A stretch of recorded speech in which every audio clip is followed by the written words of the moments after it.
Good afternoon. Today is February 9th, and we are here for our fourth day of the one-year chronological Bible 365-day reading plan. So welcome to the Way of Salvation Church Presents.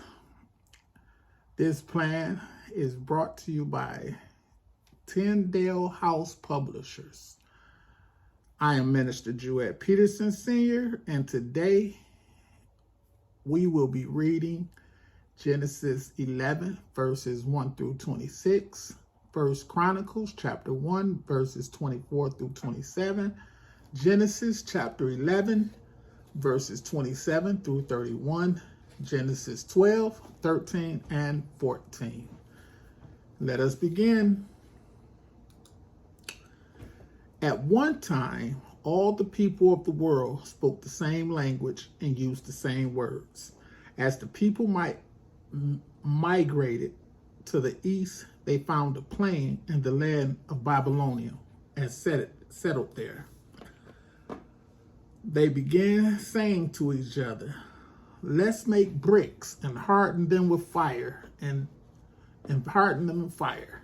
In this region, bricks were used instead of stone, and tar was used for mortar. Then they said, "Come, let's build a great city for ourselves and a tower that reaches into the sky. This will make us famous and keep us from being scattered all over the world." But the Lord came down to look at the city and the tower the people were building. "Look," he said, "the people are united, and they all speak the same language. After this, nothing they set out to do will be impossible for them.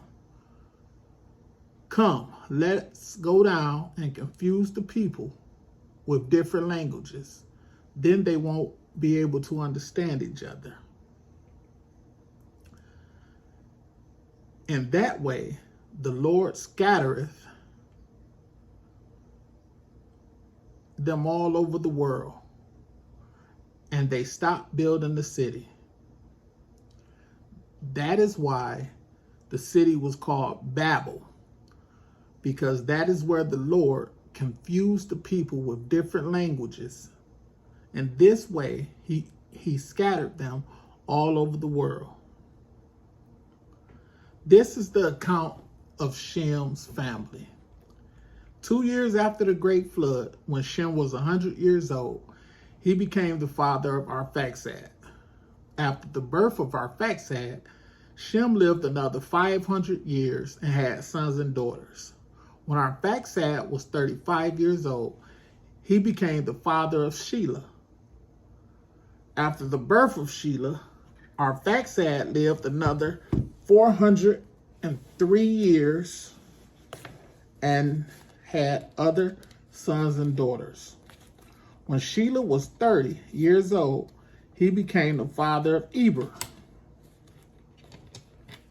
After the birth of Eber, Shelah lived another 403 years and had other sons and daughters.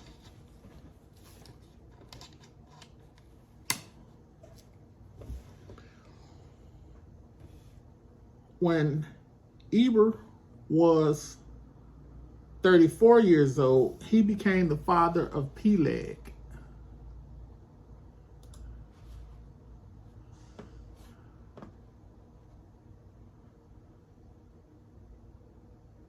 After the birth of Peleg, Eber lived another 430 years and had sons and daughters. Excuse me.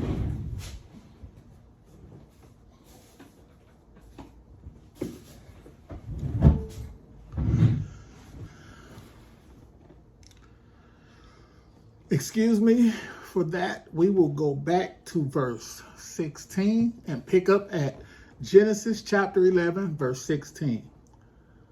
In the New Living Translation, this is the New Living Translation, verse 16. When Eber was 34 years old, he became the father of Peleg.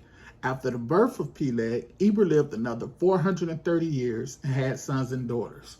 When Peleg was 30 years old, he became the father of Ru. After the birth of Ru, Peleg lived another 209 years and had other sons and daughters. When Ru was 32 years old, he became the father of Serug. After the birth of Serug, Ru lived another 207 years and had other sons and daughters. When Serug was 30 years old, he became the father of Nahor. After the birth of Nahor, Serug lived another 200 years and had other sons and daughters. When Nahor was 29 years old, he became the father of Terah. After the birth of Terah, Nahor lived another 119 years and had other sons and daughters. After Terah was 70 years old, he became the father of Abraham. He became the father of Abram, Nahor, and Haran. 1 Chronicles 1, chapter 24 through 27. So this is the family line descended from Shem: Arphaxad, Shelah, Eber, Peleg, Ru, Serug, Nahor, Terah, and Abram, later known as Abraham. Genesis 11, we're picking up at verse 27 all the way to 31. This is the count of Terah's family. Terah was the father of Abraham, Nahor, and Haran. And Haran was the father of Lot. But Haran died in Ur of the Chaldeans, the land of his birth, while his father Terah was still living. Meanwhile, Abram and Nahor both married. The name of Abram's wife was Sarai, and the name of Nahor's wife was Milcah. Milcah and her sister Ishkah were daughters of Nahor's brother Haran. But Sarai was unable to become pregnant and had no children. One day Terah took his son Abram, his daughter-in-law Sarai, his son's Abram's wife, and his grandson Lot, his son's Haran's child, and moved away from Ur of the Chaldeans. He was headed for the land of Canaan, but they stopped at Haran and settled there. Genesis chapter 12 in the New Living Translation. The call of Abram. The Lord has said to Abram, "Leave your native country, your relatives, and your father's family, and go to the land that I will show you. I will make you into a great nation. I will bless you and make you famous, and you will be a blessing to others. I will bless those who bless you and curse those who treat you with contempt. All the families on earth will be blessed through you." So Abram departed as the Lord had instructed, and Lot went with him. Abram was 75 years old when he left Haran. He took his wife Sarai, his nephew Lot, and all his wealth, his livestock, and all the people he had taken into his household at Haran, and headed for the land of Canaan. When they arrived in Canaan, Abram traveled through the land as far as Shechem. There he set up camp beside the oak of Moreh. At that time, the area was inhabited by Canaanites. Then the Lord appeared to Abram and said, "I will give this land to your descendants." And Abram built an altar there and dedicated it to the Lord, who had appeared to him. After that, Abraham traveled south and set up camp in the hill country, with Bethel to the west and Ai to the east. There he built another altar and dedicated it to the Lord, and he worshiped the Lord. Then Abram continued traveling south by stages towards the Negev. Abram and Sarah in Egypt. At that time, a severe famine struck the land of Canaan, forcing Abram to go down to Egypt, where he lived as a foreigner. As he was approaching the border of Egypt, Abram said to his wife, Sarai, "Look, you are a beautiful woman. When the Egyptians see you, they will say, 'This is his wife. Let's kill him, then we can have her.' So please tell them you are my sister. Then they will spare my life and treat me well because of their interest in you." And sure enough, when Abram arrived in Egypt, everyone noticed Sarai's beauty. When the palace officials saw her, they sang her praises to Pharaoh, their king, and Sarai was taken into the palace.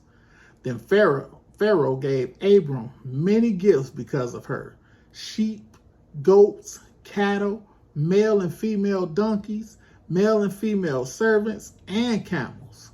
But the Lord sent terrible plagues upon Pharaoh and his household because of Sarai, Abram's wife.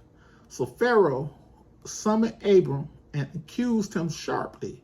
"What have you done to me?" he demanded. "Why didn't you tell me she was your wife? Why did you say she is my sister and allow me to take her as my wife? Now then, here is your wife. Take her and get out of here." Pharaoh ordered some of his men to escort them, and he sent Abram out of the country, along with his wife and all his possessions.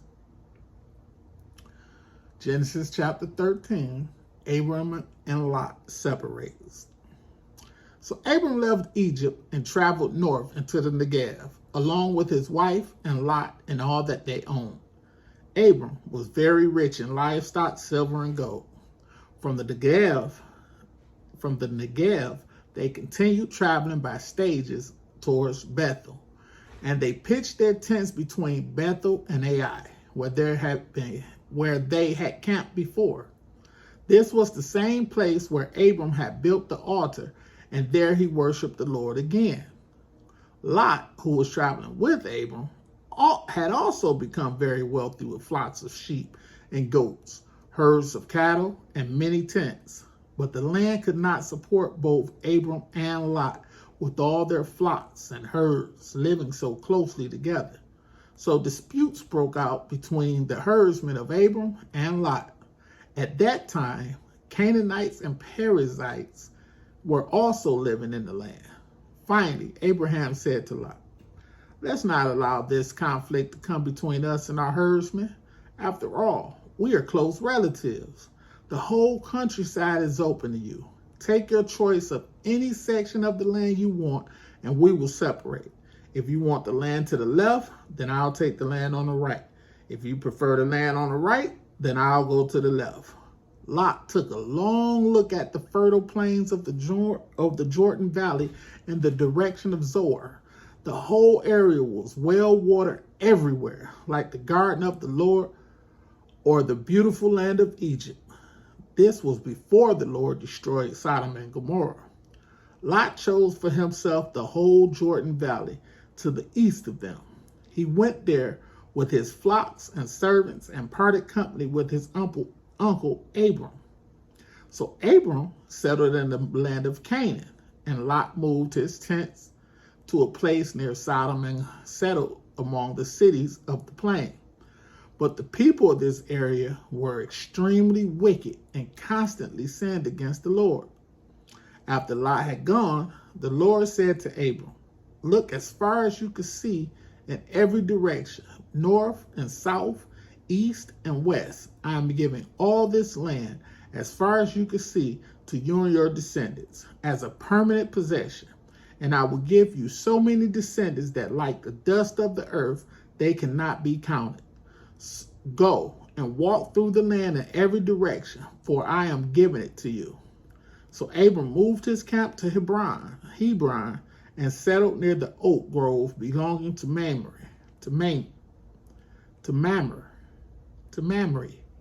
There he built another altar to the Lord. Genesis chapter 14 in the NLT. Abram rescues Lot. About this time, war broke out in the region. King Amraphel of Babylonia, King Arioch of Elasar, King Kedor Laomer of Elam, and King Tidal of Goim fought against King Bera of Sodom, King Bersha of Gomorrah, King Sinab of Atmah, King Shemeber of Zeboim, and the king of Bela, also called Zor. The second group of kings joined forces in Siddim Valley, that is the Valley of the Dead Sea. For 12 years, they had been subject to King Chedorlaomer, but in the 13th year they rebelled against him. 1 year later, Chedorlaomer and his allies arrived and defeated the Raphaites at Ashtaroth Karnaim, the Jebusites of Ham, the Emites at Saba Kiriathaim, and the Horites at Mount Seir, as far as El Paran at the edge of the wilderness. Then they turned back and came to En-Misfat, now called Kadesh, and conquered all the territory of the Amalekites and also the Amorites living in Hazazon Tamar. Then the rebel kings of Sodom, Gomorrah, Admar, Zeboim, and Bela, also called Zor, prepared for battle in the valley of the Dead Sea. They fought against King Chedorlaomer,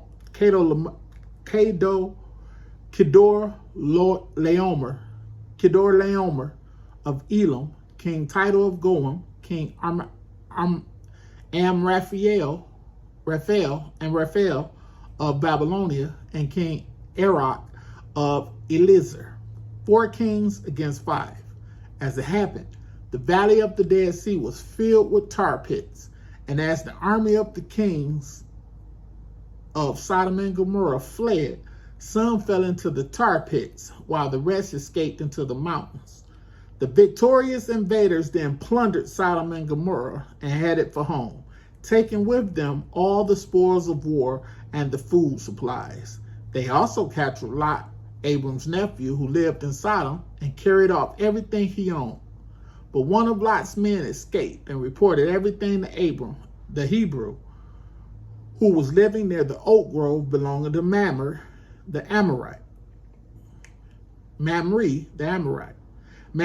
and his relatives, Eshcol and Aner, were Abram's allies. When Abram heard that his nephew Lot had been captured, he mobilized the 318 trained men who had been born into his household. Then he pursued Chedorlaomer's army until he caught up with them at Dan. There he divided his men and attacked during the night. Chedorlaomer's army fled, but Abram chased them as far as Hobah, north of Damascus. Abram recovered all the goods that had been taken, and he brought back his nephew Lot with his possessions and all the women and other captives. Melchizedek blesses Abram. After Abram returned from his victory over Chedorlaomer and all his allies, the king of Sodom went out to meet him in the valley of Shaveh, that is, the king's valley. And Melchizedek, the king of Salem and a priest of God Most High, brought Abram some bread and wine. Melchizedek blessed Abram with this blessing: Blessed be Abram by God Most High, creator of heaven and earth, and blessed be God Most High, who has defeated your enemies for you. Then Abram gave Melchizedek 1/10 of all the goods he had recovered. The king of Sodom said to Abram, Give back my people who were captured, but you may keep for yourself all the goods you have recovered. Abram replied to the king of Sodom, I solemnly swear to the Lord God Most High, creator of heaven and earth, that I will not take so much as a single thread or sandal thong from what belongs to you. Otherwise, you might say, I am the one who made Abram rich. I will accept only what my young warriors have already eaten, and I request that you give a fair share of goods to my allies, Aner, Eshcol, and Mamre. May the Lord have a blessing to the reading of his word. Thank you for joining us for day 4 of the 365-day reading plan. In Jesus' name, bye-bye.